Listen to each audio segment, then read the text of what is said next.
Tell you what, that was a good win. That was a fun one. I knew it was going to be a tough, down to the wire type thing, and it turned out that way. Elliott Fry made all his field goals. We got a couple of turnovers. There wasn't a whole bunch of possessions, I don't think, in the game, and we had that long drive there in the fourth quarter with Brandon and Mike and the offensive line pretty much taking over. Yeah, we threw one pass in the drive and then carelessly got a penalty. But anyway, Elliott Fry making 4 field goals was crucial for us.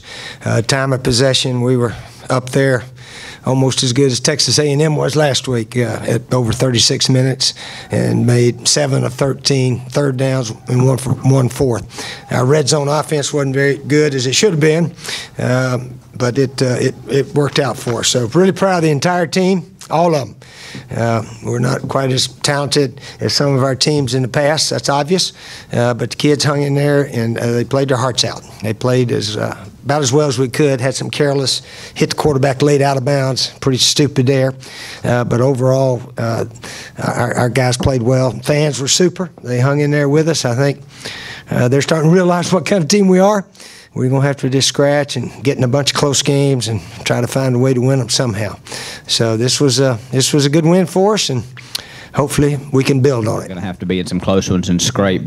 Are you beginning to feel differently about this team than you did maybe going into the season, talent-wise, and what you're capable of? Well, we did lose a bunch of guys on defense. I know it was we thought, well, these other guys can play just like Chaz Sutton and Victor and all those guys, and we haven't quite done it yet. We still don't have much of a pass rush unless we blitz a whole bunch of people.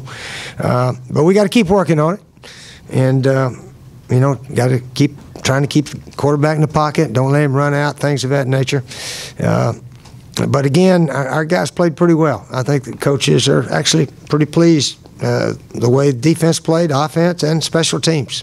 Played pretty well. Just talk about getting back to the winning ways and what Williams-Brice brings. Well, hopefully Williams-Brice was a big key for us to beating East Carolina. It was. Fans were super. They yelled and screamed. Our players do love playing here, but our guys had more fire tonight. I don't know if you could tell it, but I said you may have to phony act it, but I want some guys jumping around against East Carolina. And I think our bench was a lot more alive than it was last game also. We were a dead bunch last week. And it took some deep soul-searching, really, for these guys to say, hey, let's go. Let's pull this thing out. So this was a good win for us. Really was. A really good one.